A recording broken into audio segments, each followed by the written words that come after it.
الحمد لله نحمده ونستعينه ونستغفره ونؤمن به ونتوكل عليه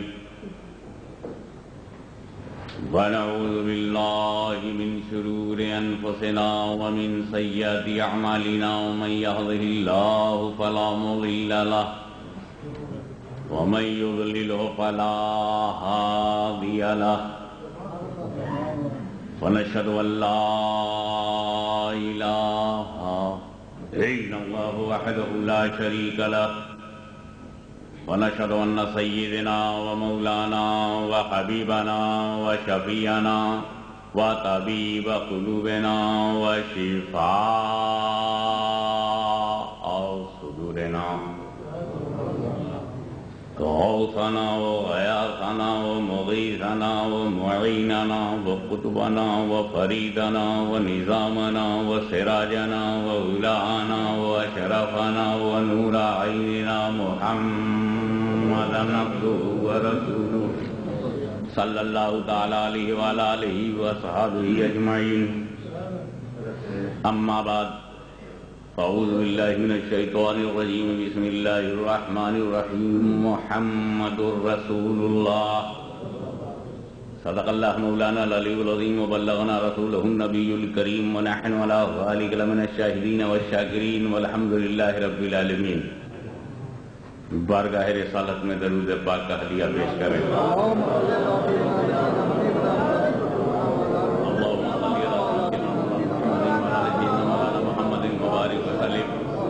رسول اور آل رسول پر ایک مرتبہ اور ہدیہ درود پیش فرمائیں.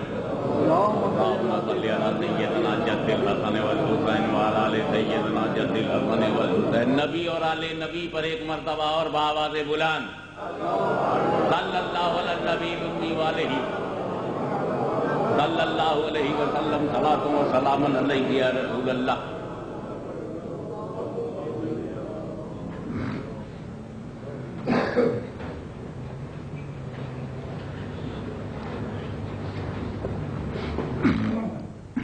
محمد الرسول اللہ محمد صلی اللہ علیہ وسلم اللہ کے رسول ہیں. یہ سیدھا سا ترجمہ ہے اس آیے کریمہ کا جس کی تلاوت کا میں نے شرف حاصل کیا ہے.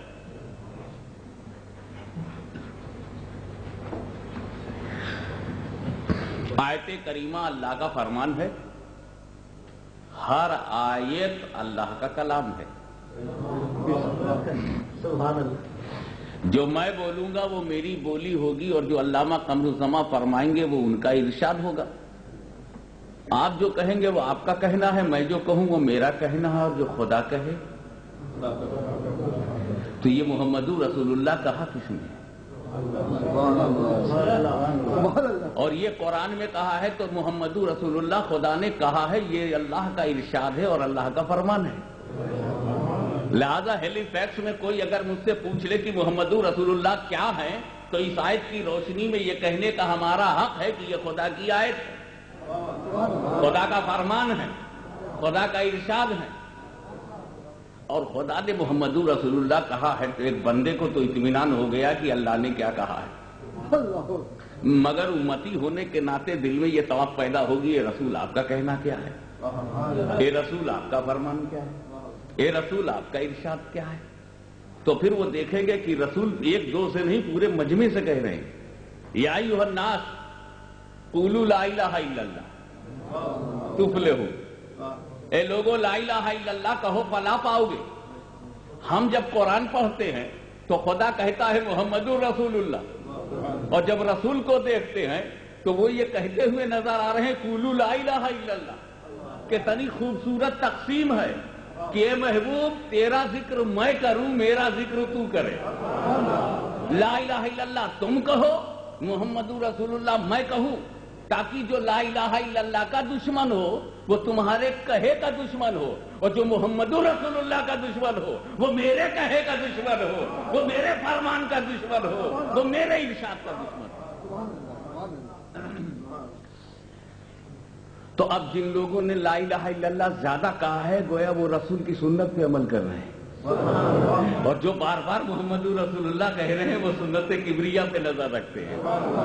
تو بندہ وہی تو اچھا ہے جو اپنے رب کو سامنے رکھے.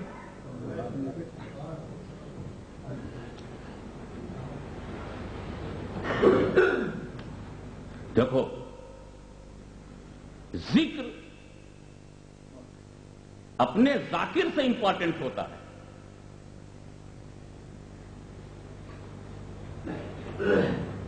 باتیں کوئی اور کہتا ہمارے دل پر اس کا اثر کچھ اور پڑتا. لیکن جب حضرت علامہ قمر الزماں بولنے لگے تو ہر دل یہی کہہ رہا تھا کہ میرے دل کی بات ہے. سبحان اللہ. جو تاثر پڑا ہے وہ ان کی شخصیت اور ان کی اہمیت کو بھی اس میں دخل ہے. تو بات ہے لیکن اگر اونچی ذات ہو تو یقیناً اونچی بات ہو جاتی ہے. سبحان اللہ سبحان اللہ. رسول کا ذکر کرنے والے ایک ہیں, مٹانے والے اپنی کوشش میں مصروف ہے. لیکن مٹانے والوں سے پوچھو کہ رسول کا ذکر مٹنے کی کوئی امکانات بھی ہے, پاسبلٹی بھی ہے, یا کوئی امپاسبل گیم کھیل رہے ہو, رزلٹ ہاتھ میں آنے والا نہیں اور اٹیمپٹ پہ اٹیمپٹ کر رہے ہو. کیسے رسول کا ذکر تو ایک دن مٹائی لے جائیں گے. ارے میاں رسول کا ذکر تو مٹے گا ہی نہیں, اس لیے کہ جب تک ذاکر رہے گا ذکر رہے گا. جب تک رسول کا ذکر کرنے والا ہے اور کہنے لگے مولوی صاحب ایک دن تم بھی ختم ہو جاؤ گے, تب میں نے کہا دوسرے عالم آئیں گے. اور کہا صاحب علماء ہی ختم ہو جائیں, تب میں نے کہا امت رہے گی. اور کہا امت ہی ختم ہو گئی, تب کہا فرشتے تو رہیں گے. اور کہا یار دنیا ہی نہیں رہے گی, بھائی خدا تو ہے. جب اللہ ان کا ذاکر ہے تو جب تک ہر ذاکر نہیں مٹتا ذکر نہیں ختم ہوتا. یہی وجہ ہے کہ جہاں جہاں خدا کا ذکر ہے رسول کا ذکر ہے. آپ دیکھیے کہ اگر میں مہربان ہو جاؤں تو جو میرا جوریڈکشن ہے اس میں آپ کا چرچا ہوگا. اگر پاکستان کا وزیر اعظم آپ پر مہربان ہو جائے تو معلوم ہوا کہ پنجاب سے لے کر کے سرحد تک آپ ہی کا ذکر چل رہا ہے. اگر ہندوستان کا صدر مہربان ہو جائے تو کشمیر سے کنیا کماری تک آپ ہی کا چرچا ہوتا رہے گا. اگر میجر صاحب آپ پر مہربان ہو جائے تو معلوم ہے یونائٹڈ کنگڈم میں آپ ہی آپ ہیں. مطلب جس کا جہاں تک اختیار ہے, جہاں تک اقتدار ہے, جہاں تک حکومت ہے, جہاں تک پاور ہے, جس کو پیار کرتا ہے, جس سے محبت کرتا ہے, گلی گلی سڑک سڑک کوچے کوچے میں نام پھیلا دے گا. تو جب میاں معمولی اقتدار کا یہ عالم ہے تو پروردگار جو اصل اقتدار وہی مقتدر حقیقی ہے, وہی مالک ہے, وہی خالق ہے, وہی قادر ہے. تو کونین پر جس کی حکومت ہو اور رسول کا ذکر جسے محبوب ہو تو جگہ بچے گی کہاں جہاں رسول کا ذکر نہ ہو. زندگی پر اس کی حکومت ہے, بندگی پر اس کا قبضہ ہے, لہذا زندگی میں بھی رسول کا ذکر, بندگی میں بھی رسول کا ذکر. جہاں اللہ کا ذکر ہے وہاں رسول کا ذکر ہے. کلمے میں اللہ کا ذکر ہے تو رسول کا ذکر ہے, اذان میں اللہ کا ذکر ہے تو رسول کا ذکر ہے, نماز میں اللہ کا ذکر ہے تو رسول کا ذکر ہے. رسول کا ذکر کہاں نہیں ہے؟ زمین پہ رسول کا ذکر ہے, آسمان پہ رسول کا ذکر ہے, فرش پر رسول کا ذکر ہے, عرش پہ رسول کا ذکر ہے, مقام رسول کا ذکر ہے, لامقام رسول کا ذکر ہے, یہاں رسول کا ذکر ہے, وہاں رسول کا ذکر ہے, عالم ارواح میں رسول کا ذکر ہے, بزم شہداء میں رسول کا ذکر ہے, نبیوں میں رسول کا ذکر ہے, صدیقوں میں رسول کا ذکر ہے, شہداء میں رسول کا ذکر ہے, صالحین میں رسول کا ذکر ہے, اغواث میں رسول کا ذکر ہے, اقطاب میں رسول کا ذکر ہے, اوتاد میں رسول کا ذکر ہے, رقبہ میں رسول کا ذکر ہے, نقبہ میں رسول کا ذکر ہے, صالحین میں رسول کا ذکر ہے, مجتہدین میں رسول کا ذکر ہے, مومنین میں رسول کا. ارے ابو بکر تو بہت بڑی ذات ہے. ابو بکر, ابو جہل کے گھر میں رسول کا ذکر ہے, ابو جہل کی سازش میں رسول کا ذکر ہے, اس کی کانسپریسی میں رسول کا ذکر ہے, کسی کی محبت میں بھی ان کا ذکر ہے, کسی کی عداوت میں بھی ان کا ذکر ہے, عبادت میں ان کا ذکر ہے, کلمے میں ان کا ذکر ہے, قرآن میں ان کا ذکر ہے, حدیث میں ان کا ذکر ہے, تفسیر میں ان کا ذکر ہے, شریعت میں ان کا ذکر ہے, طریقت میں ان کا ذکر ہے, معرفت میں ان کا ذکر ہے, حقیقت میں ان کا ذکر ہے, مسائل میں ان کا ذکر ہے, فضائل میں ان کا ذکر ہے, فقہ میں ان کا ذکر ہے, بکس میں ان کا ذکر ہے, تقریر میں ان کا ذکر ہے, تنویر میں ان کا ذکر ہے, یہاں بھی ان کا ذکر ہے, پاکستان میں ان کا ذکر, ہندوستان میں ان کا ذکر, افغانستان میں اور ہاتھ تو یہ جہاں کسی کا ذکر نہیں. یعنی قبرستان میں بھی ان کا ذکر ہے. من ربک کے ساتھ ما دینک ہے، ما دینک کے ساتھ ما کنت تقول فی ھذا الرجل، وہاں بھی رسول کا ذکر ہے. جہاں تم اندھیر مچائے ہو وہاں بھی ان کا ذکر ہے، جہاں اندھیرا مچا ہے وہاں بھی ان کا ذکر ہے. رسول کا ذکر ہر جگہ ہے. وہ کون سی جگہ ہے جہاں خدا کا ذکر ہو اور رسول کا ذکر نہ ہو؟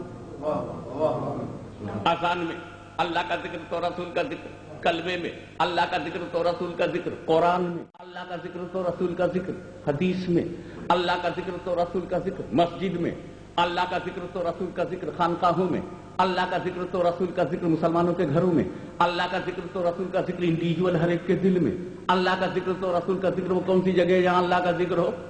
یہاں ذکر ہے وہاں ذکر ہے، سب جگہ ذکر ہے. ایسا کہنے لگے جہنم میں. میں نے سوچا ذکر کرتا تو جاتا ہی کیوں؟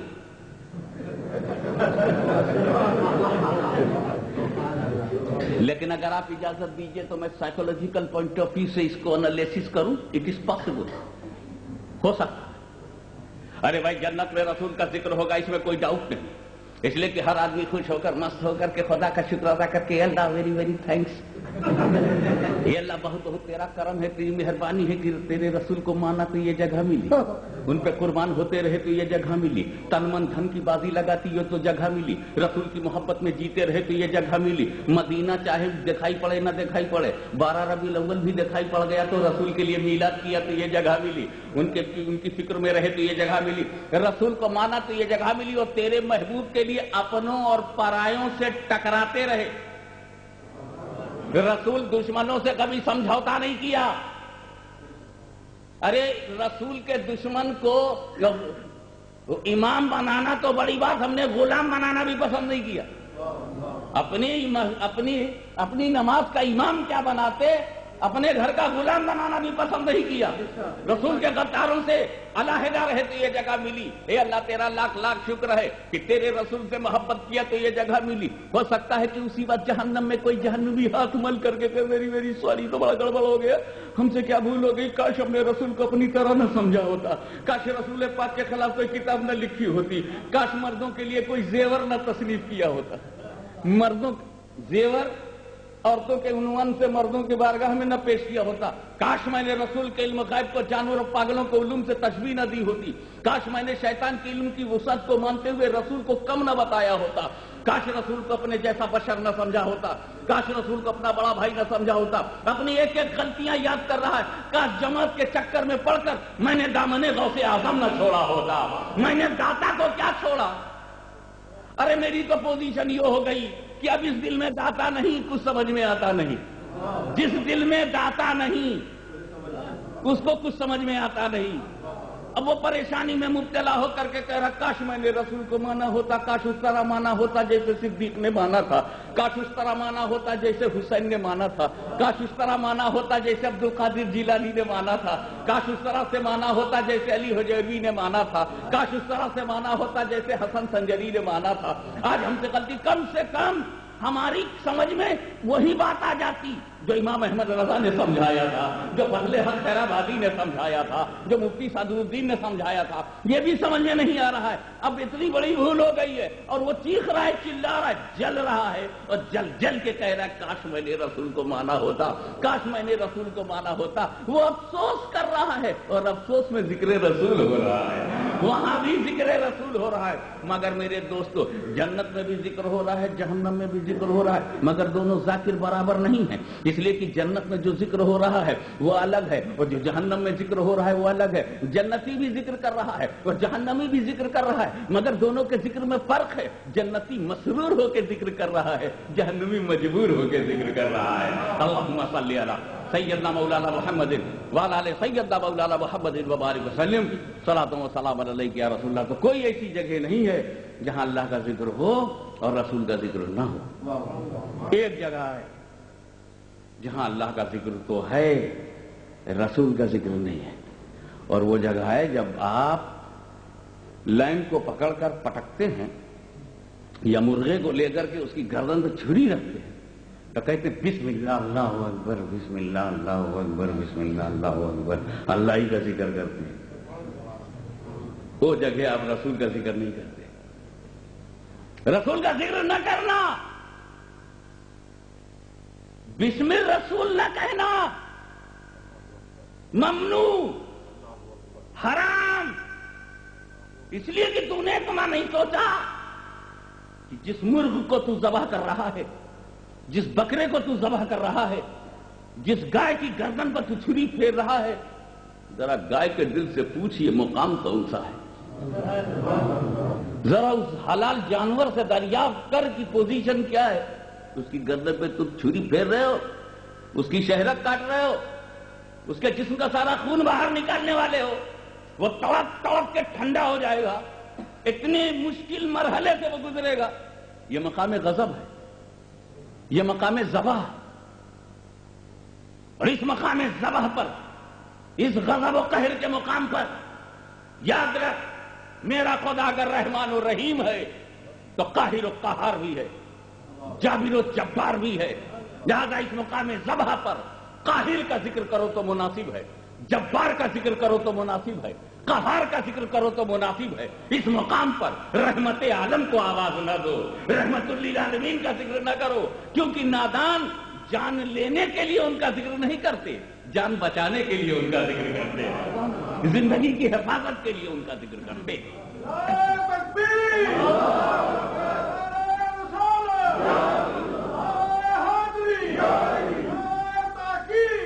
آپ شاہ صاحب ادھر آ جائیے، سبھی لوگ آگے آ جائیے، مولانا امان اللہ صاحب آگے آ جائیے، جگہ خالی ہے۔ اللہم صلی علی سیدنا مولانا محمد وعلی آل سیدنا مولانا محمد وبارک وسلم، صلاۃ و سلام علیک یا رسول اللہ۔ تو حضور صلی اللہ تعالیٰ علیہ وسلم کا چرچہ ہر جگہ ہے۔ اب اس میں امپورٹنٹ چیز جو ہے وہ ایک ہے لفظ رسول کو سمجھنا۔ رسول کہتے ہیں بھیجا ہوا، اور بھیجنے کے لیے 3 بات ضروری ہے، اگر 3 میں سے ایک بھی کم ہو جائے تو بھیجا ہی نہیں جا سکتا۔ نمبر 1 بھیجنے والا، اگر بھیجنے والا نہیں تو کون بھیجے گا؟ ایک آنے والا، کوئی آنے والا نہیں تو کیا بھیجو گے؟ تیسرا پانے والا، کوئی پانے والا نہیں تو کہاں بھیجو گے؟ جب رسول میسنجر ہے اور وہ بھیجا گیا ہے تو بھیجنا پایا گیا، اور جب ارسال ہوا ہے تو تینوں ہونا ضروری ہے۔ تم ایک پوسٹ کارڈ بھیج کے دیکھو، اسلام آباد کے پتے پر پوسٹ کارڈ بھیجو تو بھیجنے والے آپ ہوئے، جانے والا پوسٹ کارڈ ہوا اور پانے والا اسلام آباد ہوا۔ اگر ایڈریس نہ لکھو تو کہاں جائے گا؟ اور پوسٹ کارڈ ہی نہ ہو تو کون جائے گا؟ اور آپ نہ ہو تو بھیجے گا کون؟ تو بھیجنے کے لیے 3 بات ضروری ہے۔ اس بھیجنے پر غور کیجئے، بھیجنا لفظ کوئی بہت امپورٹنٹ لفظ نہیں، اللہ کرے یہ بھیجنا آپ کے بھیجے میں آ جائے تو خدا نے جو ہیلی فیکس بھیجا ہے مجھے وہ کام آ جائے۔ تو ایک تو چاہیے بھیجنے والا، دوسرا ہونا چاہیے آنے والا۔ اگر بھیجنے والا نہیں ہے تو who will send، آنے والا نہیں تو who will come، اور اگر کوئی پانے والا نہیں تو کدھر؟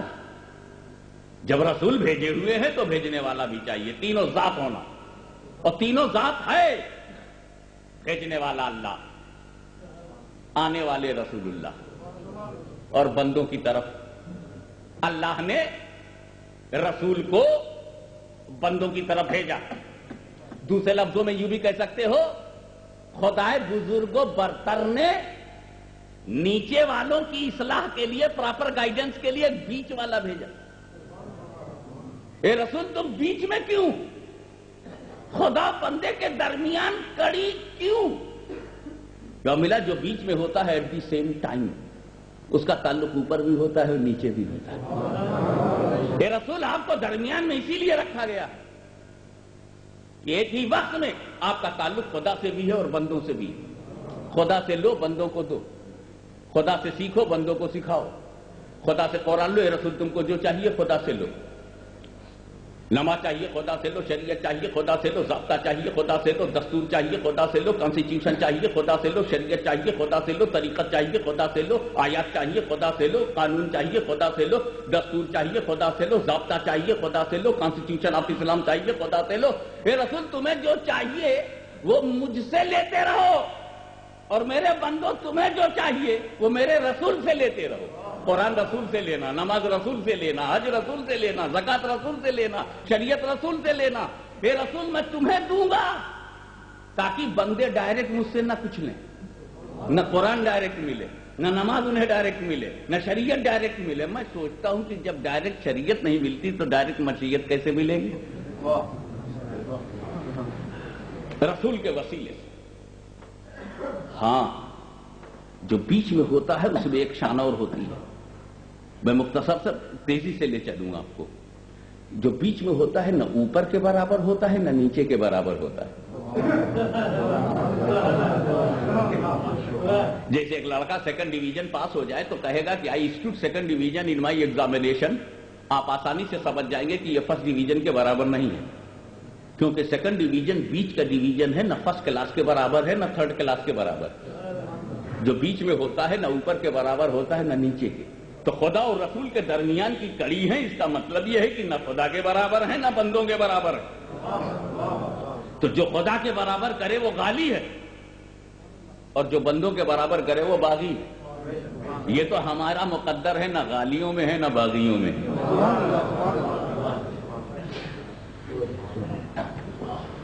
محمد الرسول اللہ، محمد صلی اللہ علیہ وسلم اللہ کے رسول.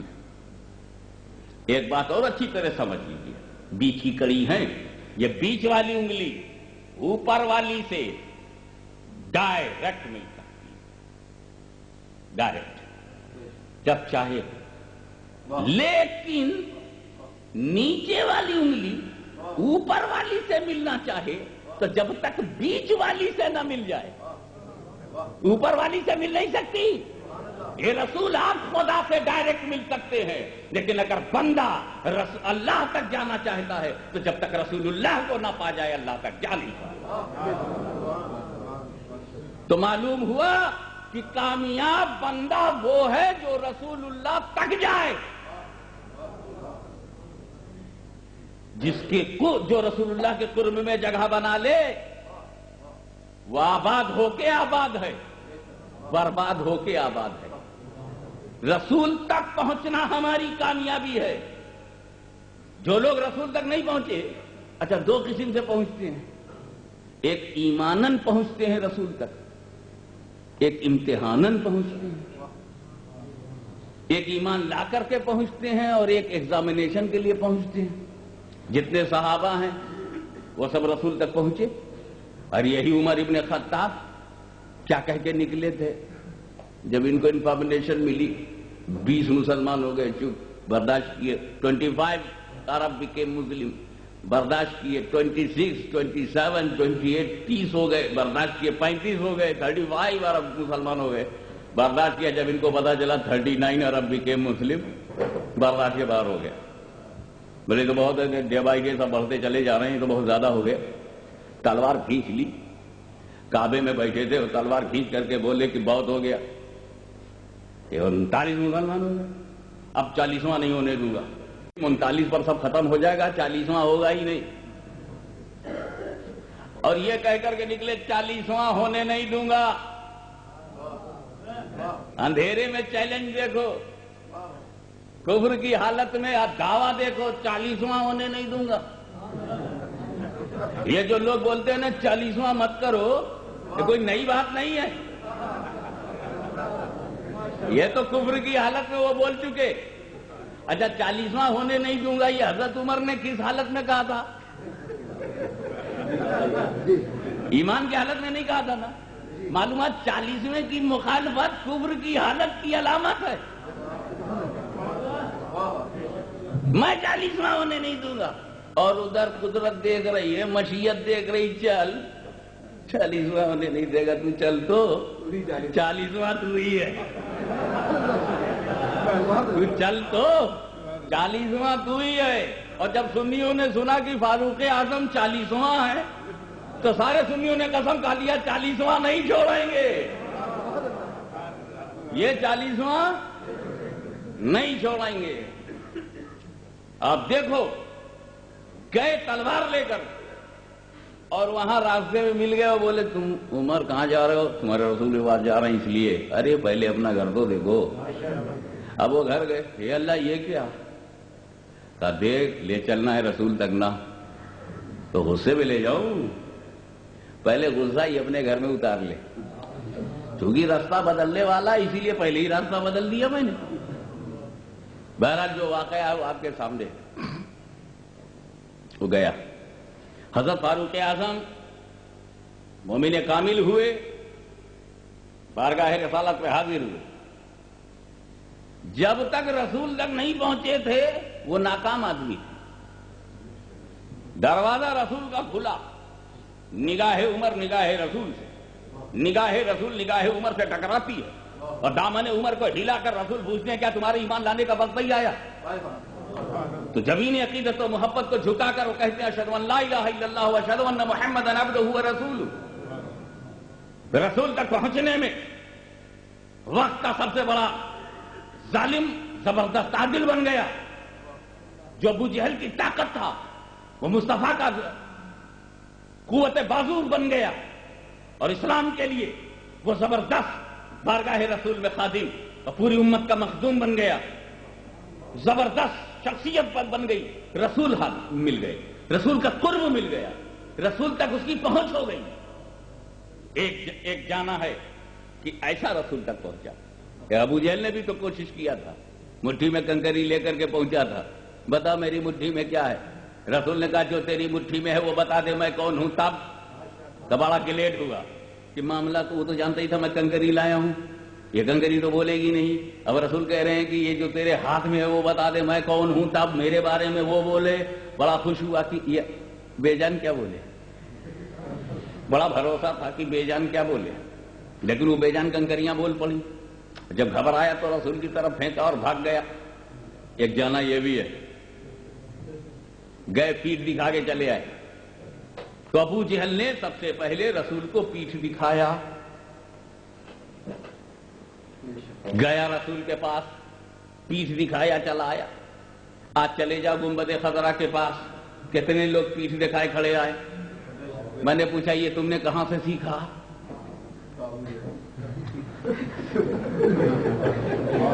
تو جب مدینے میں انتظامیہ بوجہلیوں کے ہاتھ میں ہو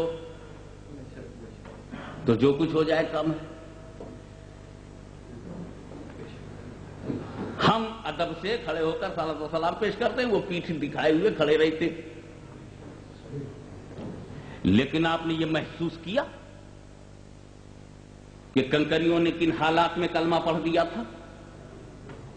یقیناً ابو جہل ایک ناکامیاب بشر نکلا, ایک ناکامیاب انسان نکلا, مگر اس کی مٹھی میں جو کنکریاں تھیں انہوں نے پوری دلچسپی سے پورے یقین کے ساتھ رسول کا کلمہ پڑھ لیا.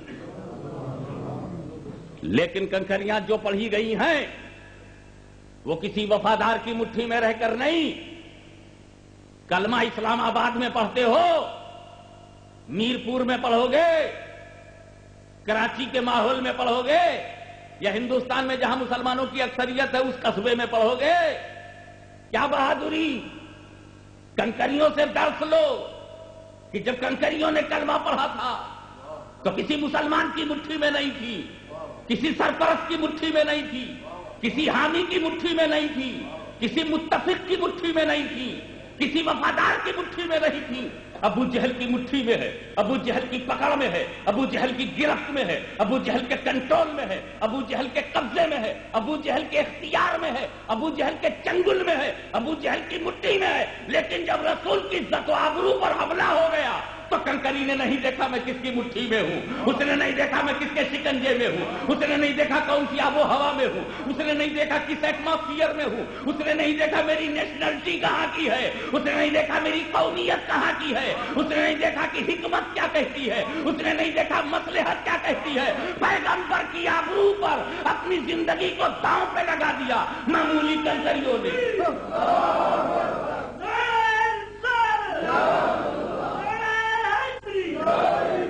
اسی طرح آج ہم برطانیہ کے اس عظیم الشان جلسے میں آج ہم خدا کو حاضر و ناظر جان کر, پیغمبر کو چشم دید گواہ بنا کر, قادریہ چشتیہ سہروردیہ اور نقشبندیہ کے سلسلوں کے اولیاء اللہ کو اپنا حامی و مددگار مان کر آج ہم قسم کھاتے ہیں کہ اگر ہماری رگوں میں کسی مومن عورت کا دودھ ہے، اگر ہمارے جسم میں کسی مومن مرد کا خون ہے، اگر ہماری خون کی روانی میں غوث الاعظم کی محبت ہے، غریب نواز کا پیار ہے، داتا گنج بخش کی الفت ہے، تو آج ہم قسم کھاتے ہیں کہ اگر برطانیہ نہیں، دنیا کے کسی حصے میں، کسی بھی ملک کے کسی بھی علاقے میں اگر رسول کی عزت و آبرو پر حملہ ہوا، رسول کی پرسٹیج کو چیلنج کیا گیا، تو ہم بھی نہیں دیکھیں گے ہم کس کی مٹھی میں ہیں، ہم بھی نہیں دیکھیں گے ہم کس کے کنٹرول میں ہیں، یہ ہم بھی نہیں دیکھیں گے کہ کس کے قبضے میں ہے۔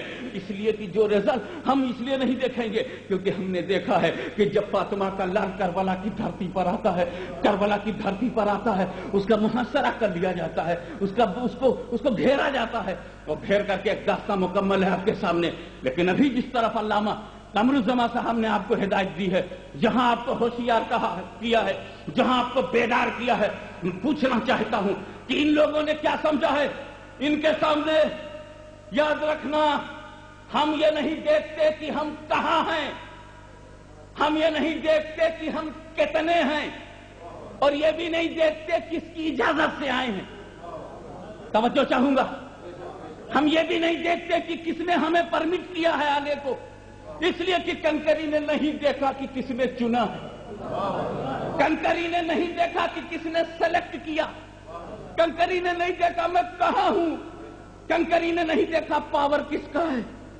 تو برطانیہ والوں کان کھول کر کے سن لو، ہم بھی نہیں دیکھیں گے کہ ہمیں رہنے کا حق دیا کس نے، ہم یہ بھی نہیں دیکھیں گے ہمیں لایا کون ہے، ہم یہ بھی نہیں دیکھیں گے کہ ماحول کیسا ہے، اور ہم یہ بھی نہیں دیکھیں گے گورنمنٹ کس کی ہے، ارے یہ بھی پرواہ نہیں کریں گے قبضہ کس کا ہے، اس لیے کہ ہمارے ہاں مرنے کا نام شکست نہیں ہے، ہمارے ہاں مرنے کا نام شکست نہیں ہے، ہمارے ہاں مرنے کا نام شکست نہیں ہے، کیونکہ بدر میں موت نے زندگی کا روپ دکھا دیا ہے، احد نے شہیدوں کی صورت میں زندگی بانٹ دیا ہے، اگر کربلا میں حسین کو مارا نہیں جا سکا ہے تو پھر آج کوئی باطل طاقت نہیں جو حسینیوں کو مار لے، جو بغدادیوں کو مار لے، گردن کا کٹنا اور ہے، شکست کھانا اور ہے۔ اسی لیے میں کہتا ہوں تم نے اسلام کو سمجھا نہیں ہے، گیم کے اندر ہار جیت ہوتی ہے، اسپورٹس میں ہار جیت ہوتی ہے، پڑھائی لکھائی میں ہار جیت ہوتی ہے، اسپورٹس میں ہار جیت ہوتی ہے، پالیٹکس میں ہار جیت ہوتی ہے۔ یہ سلیکٹ کر لیا گیا تو یہ سینٹ کا ممبر ہو گیا، نہیں سلیکٹ ہوا تو وہ فٹ پاتھ پر آ گیا، یہ ایم ایل اے ہو گیا، یہ ممبر آف لیجسلیچر اسمبلی میں آ گیا، یا اس میں کونسل میں آ گیا۔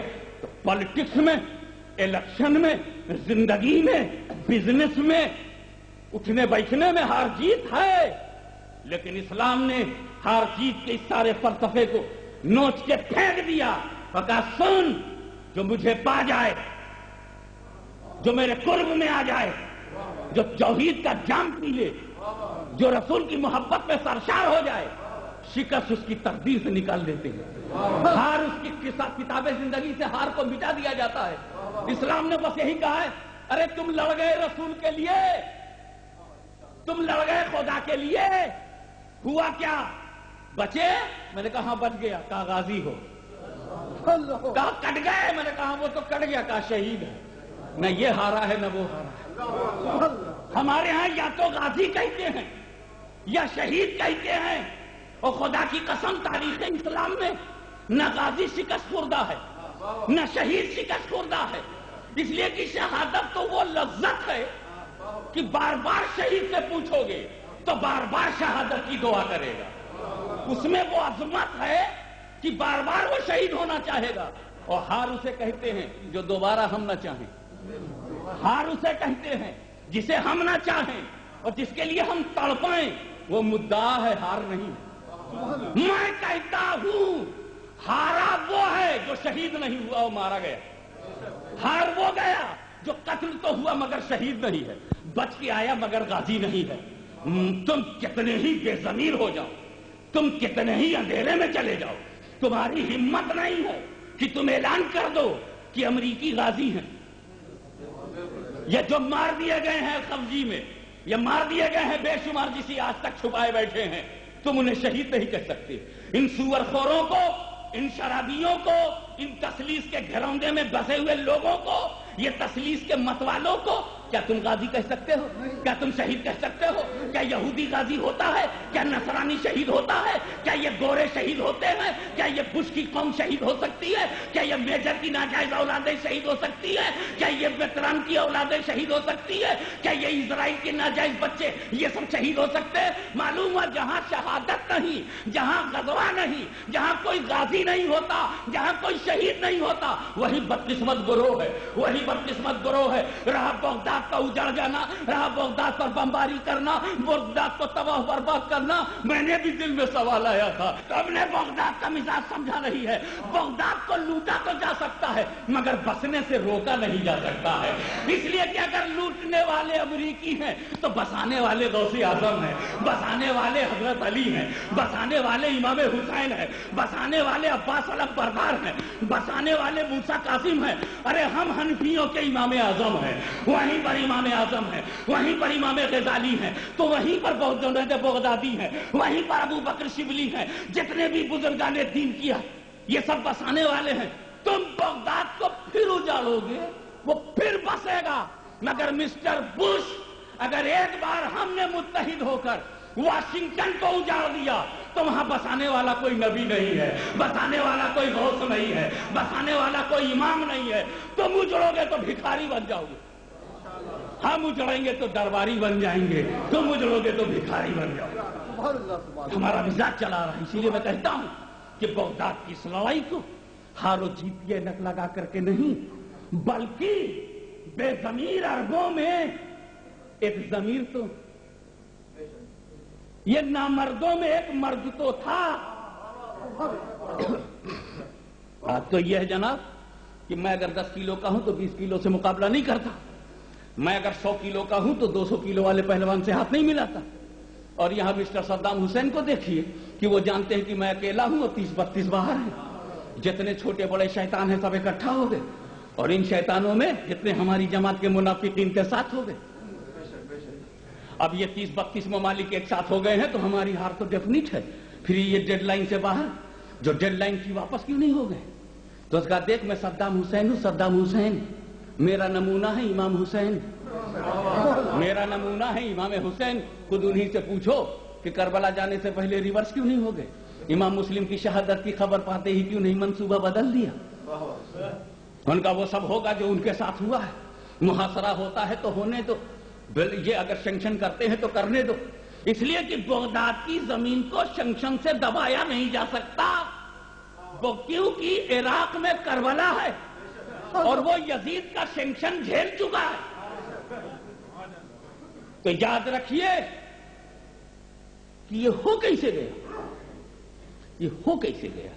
آپ کی دلچسپی کے لیے تاکہ آسانی سے آپ کے دل و دماغ میں ہر بچے کے بیٹھ جائے، آسانی کے لیے بتا دوں کہ دیکھو صدام کے معنی ہے بہت زیادہ دفاع کرنے والا، یہ مبالغے کا صیغہ ہے۔ جیسے فاعل ہوتا ہے کام کرنے والا، فعال ہوتا ہے بہت زیادہ کام کرنے والا، اسی طرح صدام فعال کی وزن پر ہے، بہت زیادہ دفاع کرنے والا، جھپٹ کر بہت زیادہ حملہ کرنے والا۔ ایک کے معنی میں شاہین کے معنی جو ہیں، جو شاہین کی صفت ہے وہ پیدا ہوتی ہے، اور ایک میں ڈیفنس کرنے والا۔ اور بش کے معنی تو آپ مجھ سے بہتر جانتے ہیں، BUSH، بش، بش معنی کانٹے دار جھاڑی، خاردار جھاڑی۔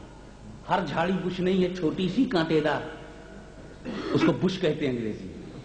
تو بش ہے کانٹے دار جھاڑی۔ کچھ تعجب نہ کیجیے، اسی کانٹے دار جھاڑی میں سعودی عربیہ کا لمبا کرتا پھنس گیا۔ اب جب تک وہ پورا پھاڑ نہ لے انہیں چھوڑنے والا نہیں۔ کیا آپ یہ سوچ سکتے تھے کہ جس جزیرت العرب سے یہود و نصارہ کو پیغمبر نے باہر کر دیا ہو وہاں بلایا جائے؟ ہمارا سوال صرف اتنا سا ہے کہ ہاں مسلمانوں کے درمیان بھی جنگ ہوئی ہے۔ یاد کرو صفین کی اس لڑائی کو جس میں حیدر کرار کے سامنے معاویہ بن ابی سفیان ہے۔ حضرت معاویہ رضی اللہ تعالی عنہ اپنی اجتہادی بنیادوں پر قصاص سے عثمانی کے تحت امیر المومنین حضرت علی سے مد مقابل بن کر کے کھڑے ہیں، تلواریں نکل آئی ہیں، صفیں بن گئی ہیں، اور قیصر روم نے اس وقت امیر معاویہ کے پاس پیغام کہلایا کہ تمہاری حکومت کو بچانے اور تمہاری حکومت کو اسٹیبلش و مضبوط کرنے کے لیے ہم اپنی فوج دینے کو تیار ہیں۔ اپنا سفیر بھیجا۔ امیر معاویہ نے جب یہ سنا کہ قیصر روم ہمارا تعاون کرے گا، فوجی مدد کرنا چاہتا ہے، تو جانتے ہو امیر معاویہ نے کیا جواب دیا؟ او سفیر، جا کر اپنے بادشاہ سے کہہ دو یہ ہمارے مسلمانوں کے بیچ اپنا ذاتی مسئلہ ہے، اس کو ہم اپنے اسلام کے چوکھٹے میں، عرب کے چوکھٹے میں، اپنے اس میں فارمولے میں اس کو حل کر لیں گے۔ یہ چیز our personal matter, don't interfere in our personal matter۔ اس سے بول دینا کہ اگر اس نے میری مدد کرنے کی کوشش کی اور فوج بھیجنے کا خیال کیا تو میں اپنے چچا کے بیٹے علی سے صلح کر لوں گا اور دونوں مل کر کے اسے ماریں گے، دونوں مل کر کے اسے ماریں گے۔ اسی مدینے کی زمین پر، اسی صفین کی دھرتی پر، اسی سعودی عربیہ میں موجود علاقے میں علی جا رہے ہیں، اور اسی سیریا سے جو سیریا فیصلہ نہ کر سکا، جو دمشق گمراہ ہو گیا، جو اسد کے چکر میں اندھیروں میں بھٹکنے لگا، اسی دمشق کے ذمہ دار نے، امیر شام نے، گورنر شام نے اس وقت کہا تھا کہ ایک طاقت، اے عیسائیوں یہودیوں، اگر ہماری مدد کرو گے تو میں علی سے صلح کر لوں گا اور دونوں مل کر کے تجھ کو ماریں گے، اس لیے کہ ہمارا ذاتی معاملہ ہے۔ اگر صدام حسین میں اور کویت کے درمیان کوئی آپسی اختلاف تھا تو اس کو آپس میں بیٹھ کر حل کیا جا سکتا تھا، عرب فریم میں حل کیا جا سکتا تھا، اسلامی فریم میں حل کیا جا سکتا تھا۔ اور اگر بش نے کہا تھا اے سعودیہ میں تیری ہیلپ کرنا چاہتا ہوں، اے فہد میں تیری مدد کرنا چاہتا ہوں، جس طرح قیصر روم نے معاویہ کی مدد کرنے کو کہا تھا، اگر بش نے فہد کی مدد کرنے کو کہا تھا، تو جس طرح معاویہ نے جواب دیا تھا، اے فہد تو نے کیوں نہیں جواب دیا، اے سعودیہ تو نے کیوں نہیں جواب دیا، اے مدینے کا حق دعویٰ کرنے والے تو نے کیوں نہیں جواب دیا، تو نے کیوں نہیں کہہ دیا کہ صدام سے ہمارا یہ اپنا معاملہ ہے، ہم اسے اپنے چوکھٹے میں حل کر لیں گے، اسے اسلامی فریم میں حل کر لیں گے، آپس میں بھائی بھائی ہیں، ہم بیٹھ کر کے حل کر لیں گے۔ مگر اگر تم نے ہمیں فوج بھیجی، اے برطانیہ والوں اگر تم نے فوج بھیجیا، اے امریکہ والوں تم نے اگر فوج بھیجا، تو میں صدام حسین سے صلح کر لوں گا اور دونوں مل کر کے تمہیں ماریں گے۔ یہ جواب کیوں نہیں دیا؟ اور اگر یہ جواب نہیں دینا ہے تو کرسی چھوڑ کر کے تم خودکشی کر لو، چلو بھر پانی میں ڈوب کے مر جاؤ، ورنہ وہ دن دور نہیں جب ہم حج کرنے بھی آویں گے اور تم سے کرسی چھیننے بھی آویں گے، تمہارا اقتدار لینے بھی آویں گے۔ ہمارا حج صرف کعبے کا چکر لگا کے نہیں رہ جائے گا، بلکہ ہم رسول کے غداروں کو چن چن کر کے ماریں گے، اور اس لیے ماریں گے تاکہ دنیا کو علی کی یاد آ جائے، دنیا کو صحابہ کی یاد آ جائے، دنیا کو رسول کے وفاداروں کی یاد آ جائے۔ اگر ہم تجھے جھیلنا جانتے ہیں، مگر تو نے جو کیا ہے، تو نے اپنے گلے میں کراس پہن لیا تھا، ہم اس لیے ہمارا سر جھک گیا۔ مسٹر فہد، تم نے کراس پہنا ہے، جارج کراس پہنا ہے، تم نے کراس پہن لیا۔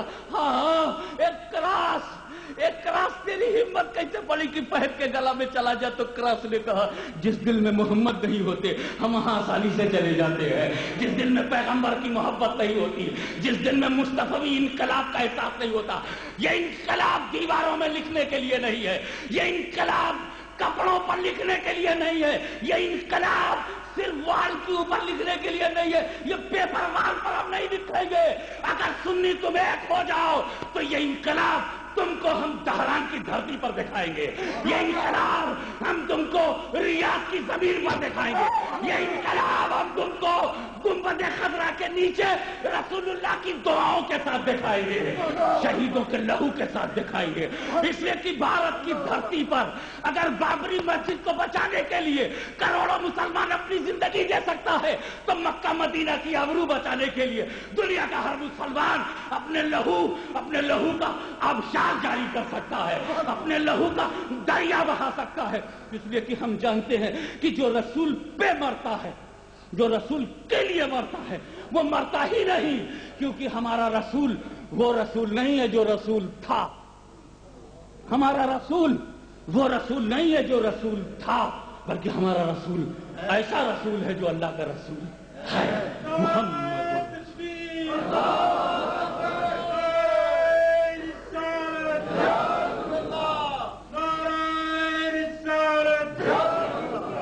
مولا تعالیٰ اس انقلاب کی ہم جوانیاں لٹائیں گے، انقلاب لائیں گے کہاں؟ مدینہ میں۔ یہ جواب تیرے ضمیر کو دینا ہے۔ جوانیاں لٹائیں گے اپنی، انقلاب لائیں گے کہاں؟ اور جب پکارا آپ نے، کون؟ کسی نے پکارا، سر بکف آئیں گے کہاں؟ وہی جس کے بارے میں قرآن کہہ رہا ہے محمد الرسول اللہ، محمد صلی اللہ علیہ وسلم اللہ کے رسول ہیں۔ وآخر دعوانا الحمدللہ۔ میں تمامی